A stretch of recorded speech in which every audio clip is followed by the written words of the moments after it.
Friends, आज की कहानी है सोत की बेटी भाग 17। पिछले भाग में आपने पढ़ा, राधिका ने कृष्णा से कहा, लेकिन मैं आपकी चॉइस करके दी हुई चीज़ किसी और को कैसे दे सकती हूँ। अच्छा तो ये बात है, तो ऐसा करो, वो तीनों सूट तुम रख लो, ज्योति के लिए और ले लो, कृष्णा ने कहा। राधिका ने ज्योति के लिए सूट ले लिया। फिर कृष्णा उसे स्कूल के पास छोड़ गया। अब आगे कृष्णा का घर। कृष्णा, केशव, उनके मम्मी पापा सब केक काट कर बर्थडे मना रहे थे। केशव ने मम्मी को एक बैग गिफ्ट दिया। कृष्णा ने भी अपना गिफ्ट दिया। मम्मी सूट देखकर हैरान हो गई। वो बोली, ये तुमने लिया मेरे लिए? तुम्हें कैसे पता चला कि मुझे कश्मीरी कढ़ाई पसंद है? वो मम्मी, मैंने आपको ऐसे कपड़े पहने देखा, इसीलिए ले लिया। चलो, आपको अच्छा तो लगा कम से कम। कृष्णा को झूठ बोलना नहीं आता था, उसने यूं ही कह दिया। उसकी मम्मी बहुत ही भोली थी, पर पापा ने पूछ लिया, इतना महंगा खरीदने के लिए तुम्हारे पास पैसे कहाँ से आए? पापा, मैंने अपनी पॉकेट मनी से बचाए हैं। कृष्णा झट से झूठ बोल गया। मम्मी बोली, आप बिना ये अपनी पुलिस वाली आदत पुलिस स्टेशन ही छोड़कर आया करो, यूं ही मेरे बच्चों पर शक करते रहते हो। कृष्णा ने मम्मी से पूछा, मम्मी, वो निर्मला आंटी कैसी है? ठीक है बेटा, अब पहले की तरह ड्यूटी जाने लगी है। पर तू क्यों पूछ रहा है? मम्मी ने पूछा। मम्मी, वो अपना देव है ना, वो राधिका की क्लास में है। जब कभी उससे बात करता हूँ तो राधिका हालचाल पूछ लेती है। वो उस दिन मौसी के घर गया था, तो वहाँ उस दिन अंकल राधिका को खाने पर लाए थे। उस रात वो भी वहीं रही थी। कृष्णा को डर था कि मौसी ने बताया तो माँ क्या पता क्या समझे, इसलिए उसने खुद ही बता दिया। कोई बात नहीं, राधिका है ही इतनी प्यारी। क्या तुम मेरा एक काम करोगे? मैं तुम्हें कुछ दूं, तुम राधिका तक पहुंचा दोगे? मम्मी ने पूछा। मम्मी, मेरा कॉलेज राधिका के स्कूल से 1.5 घंटे की दूरी पर है। मुझे आपके काम के लिए इतनी दूर जाना पड़ेगा। अभी उस दिन तो मौसी के पास जाकर आया हूँ। कृष्णा चिढ़ने का नाटक करते हुए बोला, यार मम्मी, कौन सा तुझे रोज रोज जाने को कह रही है? जाते हुए एक बार हो जाना, उससे मिल भी लेना और उसे मम्मी का सामान भी दे देना। केशव ने उसे आंख मारते हुए कहा, चलो, अब आप दोनों कह रहे हो तो चला जाऊंगा। क्या देना है? ठीक है, मैंने 1 घंटे में निकलना है, आप दे देना। कहकर कृष्णा ऊपर अपने कमरे में चल दिया। केशव भी उसके पीछे चल दिया। मैं इतनी दूर कैसे जाऊंगा? क्या एक्टिंग कर लेते हो? वैसे एक्टिंग तो मैंने भी अच्छी की ना। हाँ, असली स्टार तो तू ही है, मैं तो साइड स्टार हूँ। कृष्णा बोला, एक बात बता, तू उस दिन कह रहा था मैंने खुशी को उसी ढंग से आजमा कर देखा। वो मेरी गर्लफ्रेंड से चिढ़ती है और मुझे उसकी कमियां भी बताती रहती है। मुझे लगता है वो मुझे पसंद करती है। वैसे भी मैं इतना स्मार्ट हूँ, मुझे पसंद करेगी ही, पर वो मेरे टाइप की नहीं है। मैंने सोचा था, पर मुझे वो तेरे जैसा प्यार नहीं हो सकता। मेरा तो किसी भी लड़की को देखकर दिल करता है कि मैं उसको अपना बना लूँ। केशव ने हंसते हुए कहा, तेरा कुछ नहीं हो सकता। अच्छा, मुझे पैकिंग करने दे, मुझे जल्दी जाना है। कृष्णा बोला, बड़ी जल्दी पड़ी है अपनी राधिका से मिलने की। एक बात बता, जब तुमने करना तो कुछ नहीं होता तो मिलने का क्या फायदा? केशव ने फिर उसे छेड़ते हुए कहा, तुम हमारे प्यार को नहीं समझोगे। मेरे लिए तो उसे देख लेना भी काफी है, इससे ही मन को चैन मिल जाता है। तुझे उस दिन इतना बताया, पर तुझे समझाना मेरी बेवकूफ़ी है। तू मेरे बारे में कुछ मत सोच, मुझे हमारा रिश्ता जैसा है वैसा ही पसंद है। कृष्णा बोला, ठीक है भाई, अच्छा तू पैकिंग कर ले, मैं भी कर लूं। तू चला जाएगा तो मैंने क्या करना है? केशव बोला, गर्ल्स हॉस्टल में। कृष्णा ने राधिका के हॉस्टल के पास पहुंचकर फोन कर दिया था। राधिका ने वार्डन मैडम से पूछकर कृष्णा को हॉस्टल में बुला लिया। उसने गेस्ट रूम में बिठाया। आने जाने वाली सभी लड़कियां उसकी तरफ देख रही थी। हॉस्टल में कभी कभार ही कोई लड़का आता था, वो भी इतना हैंडसम। लड़कियां एक दूसरे को बता रही थी, कभी कोई देखने आ जाती तो कभी कोई देखने आ जाती उसे। कृष्णा को बड़ा अजीब फील हो रहा था। वो गेस्ट रूम में बैठा राधिका की तरफ देख रहा था। उसने राधिका को मम्मी का दिया हुआ टिफिन दिया। मम्मी ने राधिका के लिए केक और बहुत सारा खाने का सामान भेजा था।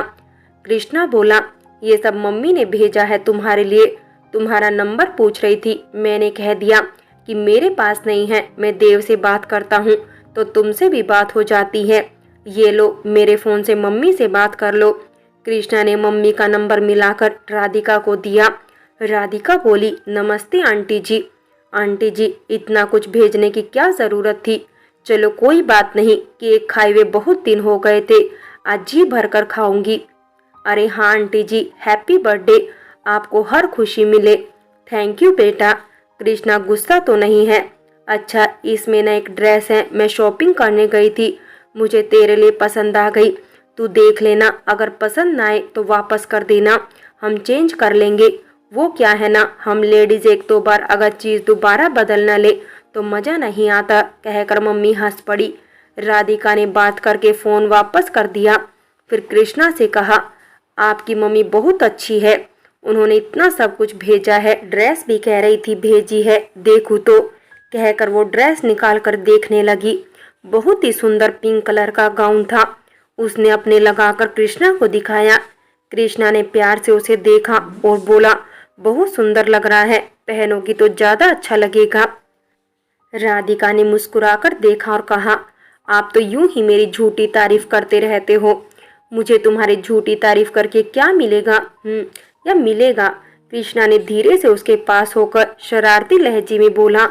राधिका उसकी बात सुनकर शर्मा गई और बोली, आप पहले ऐसे नहीं थे, आप ऐसी बातें नहीं करते थे, आप मुझसे ऐसी बातें न किया करें, मुझे शर्म आती है। तुम मेरी गर्लफ्रेंड हो, तुम्हारे साथ ऐसी बातें नहीं करूँगा तो किससे करूँगा? कृष्णा ने धीरे से कहा। राधिका का रंग शर्म से लाल हो गया था, वो कुछ बोल न सकी। कृष्णा जाने के लिए उठा और बोला, अब मैं जाऊं? राधिका ने उसकी तरफ देखा, फिर बोली, इतनी जल्दी चले जाओगे? अभी तो आए हो, कुछ देर और बैठो। अच्छा, वो सर के पास गए थे क्या? ओ यार, तुम्हें मिलकर सब भूल जाता हूँ।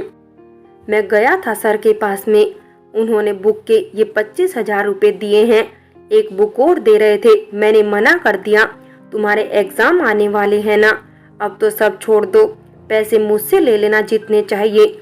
नहीं, अभी पैसे नहीं चाहिए मुझे, ये पैसे भी आप रखिए, यहाँ हॉस्टल में गुम हो जाएंगे। चलो बुक नहीं ली, अच्छा किया। कृष्णा जी, वक्त कितना जल्दी बीतता है, मैं आपके घर पढ़ने आती थी, अभी कल की ही बात लगती है, जबकि 3 साल हो गए।